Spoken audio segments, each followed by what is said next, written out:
Good morning, afternoon, and evening, viewers. My name is Tim Quisnell, and I'm probably not the person you expected to see on camera today. Now, as you're probably aware, this past week America has elected its new president. And that president just so happened to be Donald J. Trump. Now, I'm sure many of you out there are very shocked and confused about how this came about. And quite frankly, we here at UVMtv are also very shocked and confused. So instead of doing this week's story in our typical layout of story by story, we're going to be approaching this topic from a different angle. Our three reporters are going to be sitting at our desk here, and we're going to be discussing some of the major ideas that are going to be thrown around now, thanks to the results of this election. We're going to be talking about some of the major players here, like Trump, Bernie, Hillary, Obama, and we're going to be talking about topics that are going to be essential from here on out, like how this victory came about and how do future elections change now because of it. We hope you enjoy. No, I think you can just let it go. All right, reporters, if you'd like to introduce yourselves to the camera. I'm Lorette Jackson. I'm Tommy Switzgable. And I'm Dilly Lou. All right, so our first and most important topic to discuss today is Trump. How did this come about? Well, objectively, he won the Electoral College.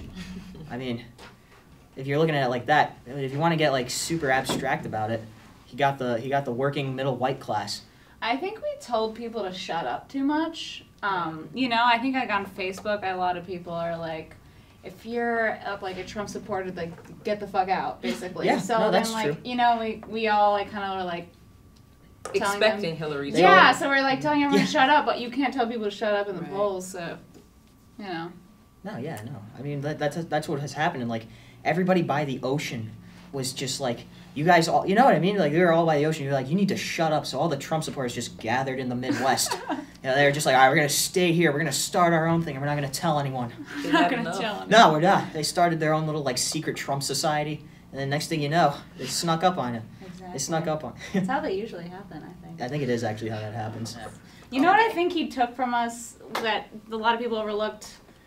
The fact that he said, there's that. But he said big league, and it kind of ruined Big League Chew for me, you know? Oh, yeah. And the grape kind, you know. Oh, the grape. Oh, yeah, my God.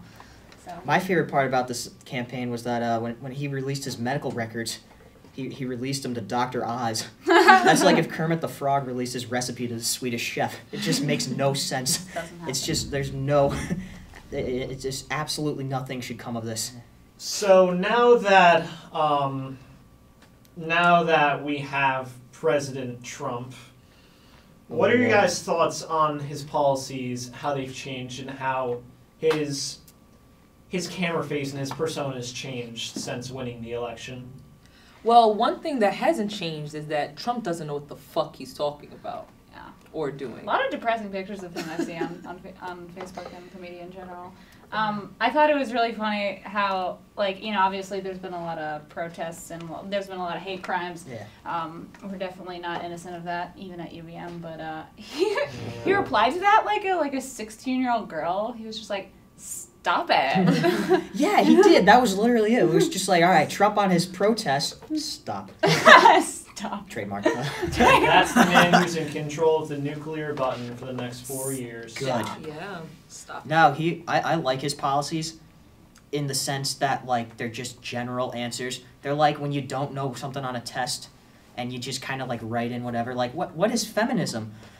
Oh, feminism is a way of thought that feminists have. That's literally like what his policies are. Problem. Yeah. I feel like it's Obama's fault. Has been compared to a third grade reading level, so maybe there's something to speak about on that. Now, see, as someone who can't read, I take great offense to this. It's funny. I feel like he is kind of like a procrastinator on like a student level. Like you know how your teacher's like, oh, so how's your project going? He's like, it's great, it's amazing, everything. And then didn't realize that he had to figure out how eventually to do it. like, yeah. Sophomore and this year is that part. It's like the night before it's due, and he's like, fuck. Yeah. I have no idea. He what was I'm shocked, doing. like walking on to give his speech, like to say No, he was won. shocked. There's a picture of him. Let's also just mention that and I feel like it was not mentioned enough in the media. He has a severe underbite. Oh, every picture of him is like literally like. I've never seen that. Great. No, So trying to loop this back to our original question for this topic, what do you guys think about now of his central policies now that he's been elected? Because it looks like a lot of them have been changing now. It doesn't really look like he's going to be able to support his big wall. It's looking like he's not going to get rid of Obamacare at this point because he Google searched it. Yeah.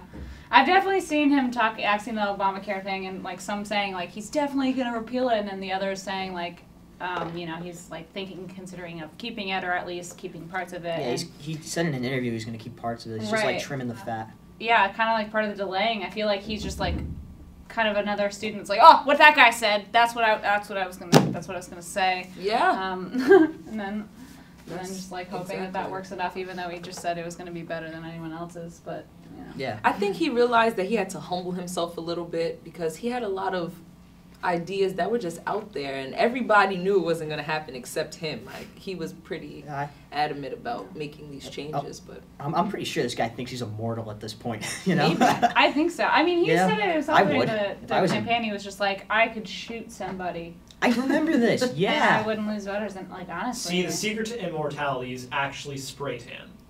I've heard this. There's a couple schools of thought on that, actually. That's why Snooki looks so great. Alright, so let's move on a little bit from here. Let's get off the Trump wagon for a little bit so we can talk about some of the other people involved yes, here. the others. Who are the other ones? Well, for one...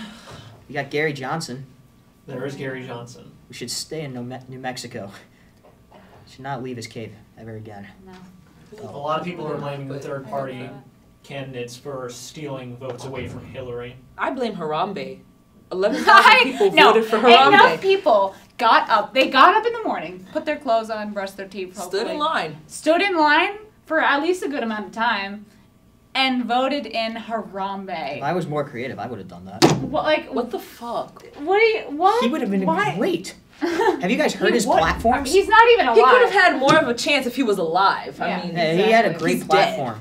All right, let's move on a little bit here from our third-party voters, and let's go over to the other side. Let's talk about Hillary for a little bit. Let's do it. Let's talk about what happened to Hillary now that she's lost to Donald J. Trump. Well, from what I understand, she's back in the lab, and they're rewiring her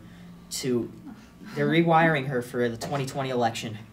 Yeah, I would be here for it. Yeah. I would be here for it. I mean, honestly, something that I've heard a lot, and that's so annoying. It's people being oh, she couldn't even beat Donald Trump. I'm do you think Hillary. It had nothing to do though with the outside factor of sexism and half the country thinks she's an idiot just because of the email thing, even though everything that Donald Trump was not disqualifying? I mean, with the sexism thing, to be fair, I know a lot of girls who voted for Hillary just because she was a woman. I feel like it goes kind of both ways. But I mean, she was held to a way higher standard than Trump. You know what I'm saying? Oh, she was expected to be this all-around great person with solid points and ideas, and then Trump is the difference though of voting for someone just because she's a woman, it's not necessarily that people are being oh, men are stupid. It's the point is that because she's a woman, she can represent women better as a whole. So it's it's a different thing than voting for a man because you think he's more capable of the job in general than voting for a woman because she's a woman and got she has that perspective from our side, which is very undermined. A lot of people couldn't take to see Hillary as president. Yeah, but it's okay. Yeah.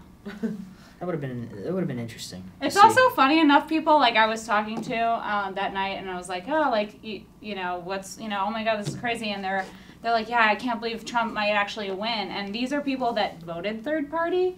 So I'm so you're rooting for Hillary, but you didn't vote. I mean, honestly, neither choice was a good choice.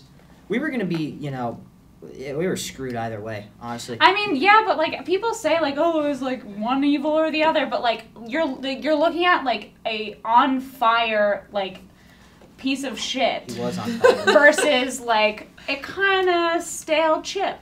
Yeah. Which one are you gonna eat? Neither. But if you had to eat one, Jesus, are you gonna eat the on fire piece of shit? All right. Well, would you choose that over? All right. What's my beverage? What am I washing it down with? That's a good chaser. Yeah, I mean, that's what the VPs are. They're the chaser. Oh well, we got Pence, who if that's on fire shit, then Pence is probably just a bucket of mud. And then you have Tim Kaine, who's just an empty glass because he's never there. He's actually a Molotov cocktail. Mazel tov. I like that one. Mazel tov cocktail. Transcendental healthcare. Just coming back to your argument of, I know a lot of people who voted third party and they're still rooting for Hillary to win instead of Trump. I know a lot of people who actually said to me that they just outright couldn't vote for either, so they abstained from voting at all this election season. Yeah, only 30% of Americans that were eligible to vote turned out. 70% of eligible Americans did not come out to vote. Yeah. Yeah, that's ridiculous. Yeah, they're and it's crazy. I mean, I'm sure you guys seen this map of the 18 to 25 year olds. If it was only 18 to 25 year olds, yeah, I did see that. Like, there's 2 red states. Yeah, it was Idaho and one that probably it's Idaho and Wyoming. Maybe that's the reason why the 70% didn't come out and vote, because I threatened to kick Wyoming out of the union. Yes, because you threatened to kick Wyoming out of the union. Because many people felt like that their vote didn't matter at all. Because 70% of the nation felt like they couldn't change the election. Well, I think Florida had a record turnout. I think it really depends. It really did depend what state you were in. Florida had a record turnout. Florida had the highest turnout of all the states. I think 95% of eligible voters actually voted in Florida. Gerrymandering is a big issue that involved with that. Enough people calling out into the districts that they want and drawing it the way that they need to. And honestly, we need to get rid of gerrymandering. Most importantly, because no one named Jerry is good. We can all agree. Since we're talking a little bit about the voting demographics and we're talking a little bit about the young voters, the youngins. We might as well talk about the self-proclaimed champion of the young voters, Bernie Sanders. Oh, Bernie. Yeah, I mean, Bernie Sanders. Yeah, I knew that. I felt the burn. Do you guys think he could have won if it was him? No, I know he would have won. No, I don't. I mean, if it was just us voting, no, maybe, I do think he would have won. Realistically, no. There was a lot of people who he was so liberal and so for us. And the things that we agree with, he would have gotten at least half, if not more, of Stein's votes. Of course. Yeah, I mean, he would have taken votes away from Stein. Probably 96,000 people voted for Stein in Florida. Some people say that the scariest thing in this nation to many of our voting demographics is socialism. Like the people who grew up during Cold War eras. Yeah, Bernie took Bernie's honeymoon was in the USSR. That's kind of weird. I'm not gonna lie. He seems like an alright guy, but still, who goes to Russia for their honeymoon? What's over in Russia? He's trying to get woke, all right. It's like what's more romantic than getting woke together? I'm pretty so my next question is: now that we, as a nation, have elected Donald Trump, who very largely ran on a platform of hate, of slander, of racism. How does this change all of our future elections now from this point forward? Well, I feel like people are going to feel more comfortable to be outright with their discriminations and their hatreds.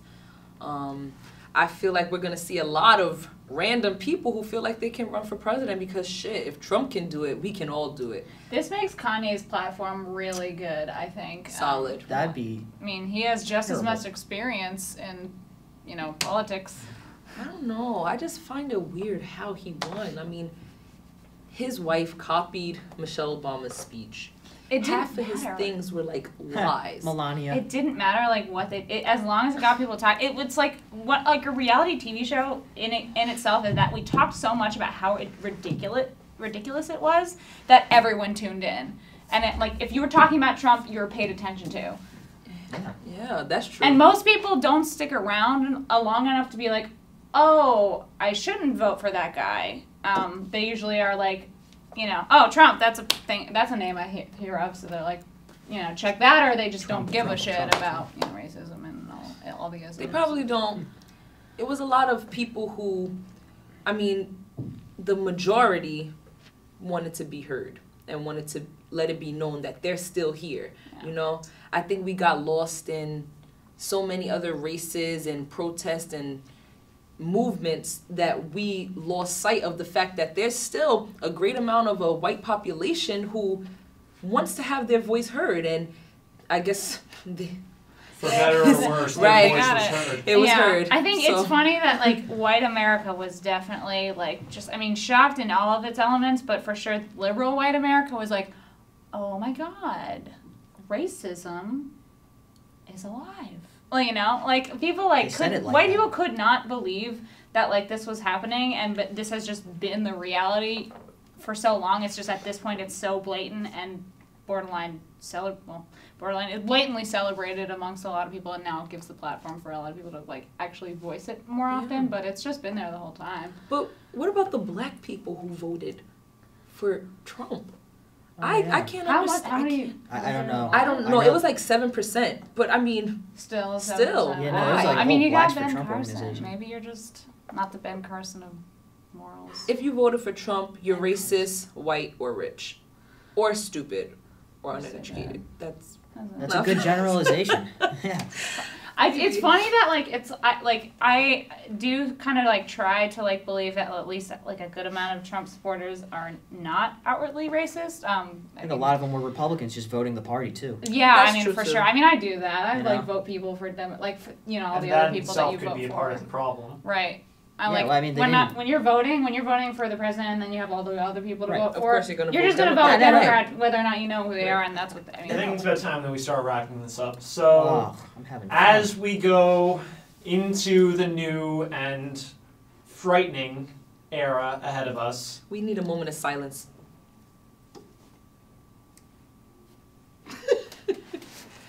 We could use with some reflection over the past 8 years with our current president, Barack Obama. All right. Bro Obama. We love you. Where to begin? You were great. I don't know. Man, how did this happen? We went from electing a black man, not even named Ben Carson, Barack Hussein Obama. That is so cool. And then we went to Donald, I just can't believe that the coin that has flipped is just it's a complete 180. I don't know.